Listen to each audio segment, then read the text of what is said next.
بسم اللہ الرحمن الرحیم. میرے محترم ناظرین، علامہ صاحب نے بالکل تسلیم کر لی. انہوں نے صحیح مسلم کی حدیث پڑھ لی اور بولا ہمیں قبول ہے، حدیث صحیح ہے. انہوں نے صرف اتنا کہا کہ حضرت ابراہیم علیہ السلام کے والد بھی تو کافر تھے. یعنی کیا ہوا؟ ہمارے نبی صلی اللہ علیہ وسلم کا اگر والدین دونوں کافر ہیں، جہنمی ہیں، ناپاک ہیں، نجس ہیں، تو کیا ہوا؟ ابراہیم علیہ السلام کے بھی یہی ہے. ٹھیک ہے نا؟ انہوں نے صرف انہوں نے جو ٹائم لیا نا 18-19 منٹ، اس میں موضوع پر صرف اتنی بات کی ہے. اور آخر میں یہ کہا کہ قرآن مجید کے جو آیات پڑھیں اس سے اس کا کیا تعلق ہے. تو قرآن مجید کے آیات جو ہم نے پڑھے وہ یہ ہے. السلام علیکم دوستوں، آج کی ویڈیو میں ہم آپ کو دکھائیں گے حسن العیاری اور مفتی طارق منصور صاحب. آج کی ویڈیو جو ہے آج حضرت محمد صلی اللہ علیہ وسلم کے والدین اور حضرت محمد صلی اللہ علیہ وسلم کے چاچا مبارک ہے. کچھ اہل سنت و جماعت والے کہتے ہیں کہ حضرت محمد صلی اللہ علیہ وسلم کے چاچا جو تھے وہ کافر تھے. اور ہوا یہ تھا، اس آیت کا شان نزول یہ ہے کہ رسول اللہ صلی اللہ علیہ وسلم نے ارادہ ظاہر کیا کہ اپنے چچا ابو طالب کے لیے مغفرت کی دعا کریں. تو جب صحابہ کو پتہ چلا تو انہوں نے بھی اپنے مشرکین باپ دادا کے لیے مغفرت کی دعا شروع کر دی. تو اللہ نے ہمارے نبی صلی اللہ علیہ وسلم پر بھی پابندی لگائی اور صحابہ پر بھی کہ کسی کو بھی مشرک کے لیے دعا کرنے کی قطعاً اجازت نہیں ہے. کیوں؟ اس لیے کہ جب مشرک جس کی شرک پر موت واقع ہو گئی، اس کے بارے میں اللہ کا یہ اٹل فیصلہ اللہ بتا چکا ہے کہ وہ جنت میں نہیں جا سکتا، وہ جہنم کی آگ میں ہی رہے گا، اور اللہ کا اٹل فیصلہ تبدیل نہیں ہوتا. تو اس کے لیے دعا مانگنا پھر ایک لغو کام ہے. گویا آپ کو اللہ کے حکم پر پھر اعتراض ہے یا آپ اس میں لچک پیدا کر رہے ہیں. تو اللہ نے تو اٹل فیصلہ سنا دیا کہ یہ نہیں ہو سکتا کہ مشرک جو ہے وہ جنت میں چلا جائے یا وہ جہنم سے نکل جائے، یہ نہیں ہو سکتا. تو جب ایک چیز ناممکن ہے تو پھر آپ کے لیے دعا مانگنا بھی ناممکن ہے، اور آپ اس سے برات کا اعلان کریں گے، بالکل دستبردار ہو جائیں گے آپ اس سے، کیونکہ وہ اللہ کا دشمن ہے. تو جب یہ آیت نازل ہوئی تو صحابہ اور نبی صلی اللہ علیہ وسلم اس عمل سے رک گئے. اور سوال ایک پیدا ہوتا ہے کہ ابراہیم علیہ السلام نے تو اپنے والدین کے لیے دعا، اپنے والد کے لیے دعا مانگی ہے. جیسے قرآن میں آتا ہے کہ سورہ مریم میں کہ ابراہیم علیہ السلام نے اپنے والد سے کیا کہا تھا کہ سأستغفر لک ربی، اے میرے والد میں آپ کے لیے اللہ سے استغفار کروں گا. ابراہیم علیہ السلام کے والد نے دھمکیاں دی، ان کو کہا کہ میں تمہیں رجم کر دوں گا. جب بالکل ابراہیم علیہ السلام مایوس ہو گئے تو آپ نے ہجرت کا ارادہ کیا. تو ہجرت کرنے سے پہلے اپنے والد کو کیا کہا؟ سلام علیک، آپ پر سلامتی ہو. سأستغفر لک ربی، ٹھیک ہے میں آپ کی ہدایت سے تو نا امید ہو گیا، لیکن میں اپنے رب سے آپ کے لیے مغفرت کی دعا مانگتا رہوں گا. اور رب اجعلنی مقیم الصلاۃ میں بھی ہے کہ رب اغفر لی ولوالدی وللمؤمنین، اللہ میری اور میرے والدین کی مغفرت کر دے. حالانکہ وہ مشرک تھے. تو اس سے ایک اشکال ہوتا تھا کہ جب ابراہیم علیہ السلام اپنے والدین کے لیے مشرک ہونے کے باوجود دعا مانگ سکتے ہیں تو ہم کیوں نہیں مانگ سکتے؟ اس کا اللہ نے قرآن میں ان آیتوں میں جواب دیا. وہ جواب یہ کہ ابراہیم علیہ السلام کے سامنے پہلے یہ بات واضح نہیں تھی کہ مشرک پر اللہ نے جنت کو حرام کر دیا ہے. یعنی کہ مشرک اللہ کا پکا دشمن ہے. پکا دشمن کا مطلب یہ ہے کہ وہ اس کی بخشش نہیں ہو سکتی، اور اللہ کے پکے دشمن کے لیے دعا نہیں مانگی جا سکتی. تو ابراہیم علیہ السلام کو جب یہ پتہ چل گیا کہ مشرک اللہ کا پکا دشمن ہوتا ہے، اس کی مغفرت کا چانس نہیں ہے، تبرأ منہ، آپ نے بھی برات کا اعلان کر دیا، یعنی بالکل دستبردار ہو گئے. تو اور اس سے پہلے جو آپ دعا مانگتے رہے اس کی دو وجہ تھی. ایک تو یہ کہ ابراہیم علیہ السلام کے علم میں یہ بات نہیں تھی کہ پکا دشمن ہوتا ہے مشرک اللہ کا، اس کی مغفرت نہیں ہو سکتی. دوسرا، ابراہیم علیہ السلام اپنے والد سے وعدہ بھی کر چکے تھے کہ میں آپ کے لیے اللہ سے دعا مانگوں گا. تو یہ دو باتوں کی وجہ سے ابراہیم علیہ السلام نے مغفرت کی دعا کی. لیکن قرآن کہہ رہا ہے جب آپ کو پتہ چل گیا کہ وہ اللہ کے دشمن ہیں. دشمن کا مطلب کیا ہے؟ یعنی یہ کنایا ہے کہ ان کی موت کفر پہ ہوئی ہے اور اب بخشش نہیں ہو سکتی. یعنی ایک طرح سے اللہ کا ان سے محاربہ ہے. تو ظاہر ہے دشمن کے لیے دعا مانگنا تو یہ ایسا ہی ہے نا کہ آپ بھی دشمنی لے رہے ہیں اپنے دوست سے. یعنی کہتے ہیں نا کہ دوست کا دشمن بھی آپ کا دشمن ہونا چاہیے، اس کے لیے مغفرت کی دعا نہیں ہونی چاہیے.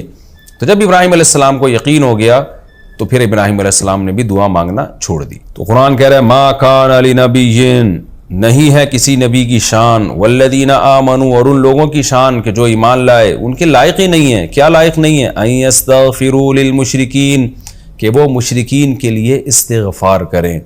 ولو کانوا اولی قربا، اگرچہ وہ مشرکین ان کے قرابت دار ہی کیوں نہ ہو، رشتہ دار ہی کیوں نہ ہو.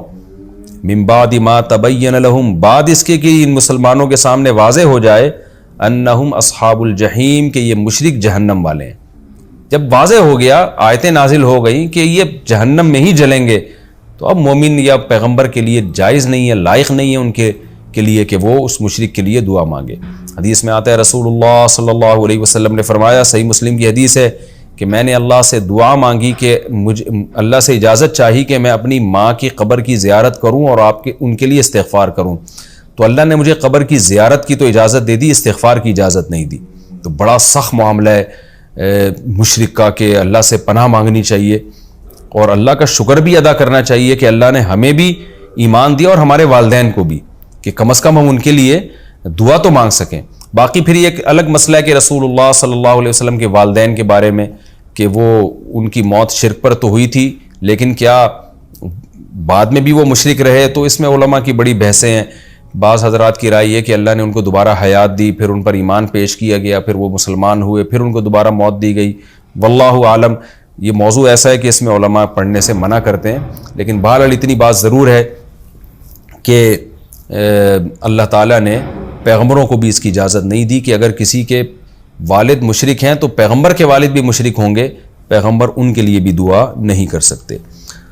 تو آگے قرآن کہہ رہا ہے وَمَا كَانَ اسْتِغْفَارُ إِبْرَاهِيمَ لِأَبِيهِ، اور نہیں تھا ابراہیم کا استغفار کرنا اپنے باپ کے لیے، إِلَّا عَن مَوْعِدَةٍ، محض ایک وعدے کی بیس پہ تھا، وہ وَعَدَهَا إِيَّاهُ، جو وعدہ انہوں نے کیا تھا، إِيَّاهُ اپنے باپ سے، اس سے یعنی اپنے باپ سے۔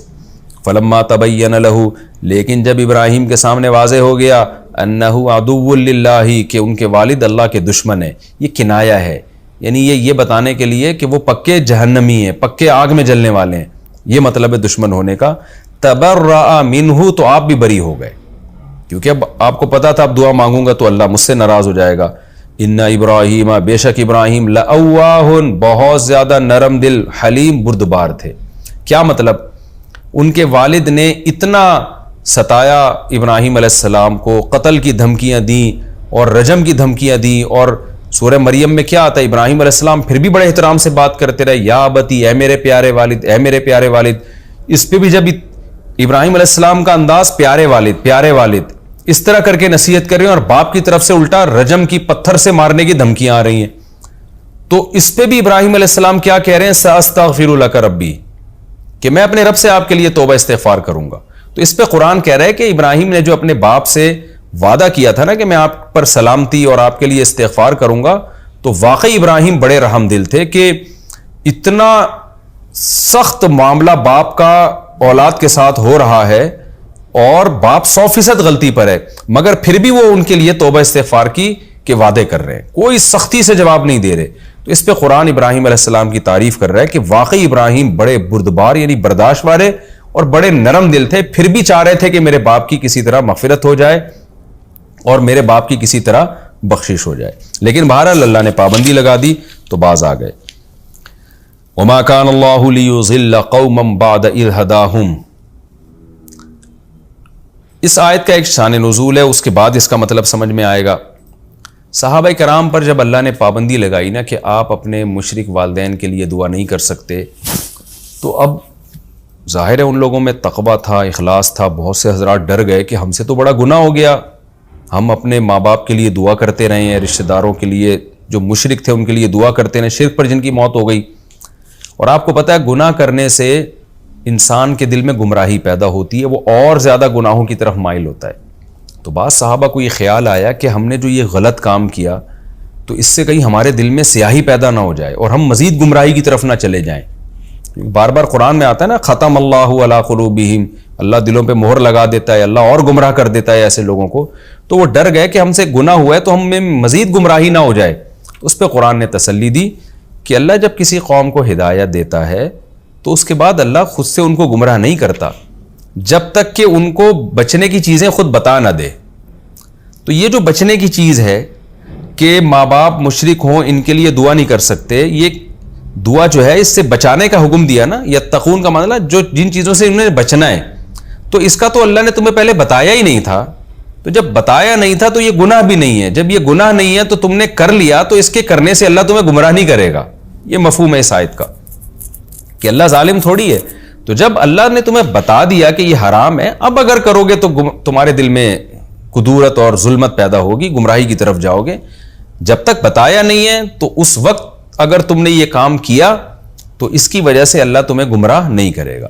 تو اب میں اس کا ترجمہ کرتا ہوں، وما کان اللہ لیضل قوما، اللہ ایسا نہیں ہے، یعنی یہ نہیں کہا کہ وما اللہ، اللہ نہیں ہے، بلکہ کان اللہ، اللہ ایسا ہے ہی نہیں. یہاں کانا کا مطلب ہوتا ہے ایسا نہیں ہے، اللہ تعالیٰ ایسی ذات نہیں ہے لیضل قوما کہ وہ کسی قوم کو گمراہی کی طرف لے جائے، اس کے دل پہ مہر لگا دے، بعد اذ ہداہم، بعد اس کے کہ اللہ نے اس کو ہدایت بھی دی ہو. یعنی جیسے صحابہ کرام تھے جن کو اللہ نے ہدایت دی، تو اب اللہ تمہیں گمراہ نہیں کرے گا، حتیٰ اس وقت تک یبین لہم ما یتقون، جب تک ان کے سامنے واضح نہ کر دے ما وہ چیزیں یتقون جس سے انہوں نے بچنا ہے.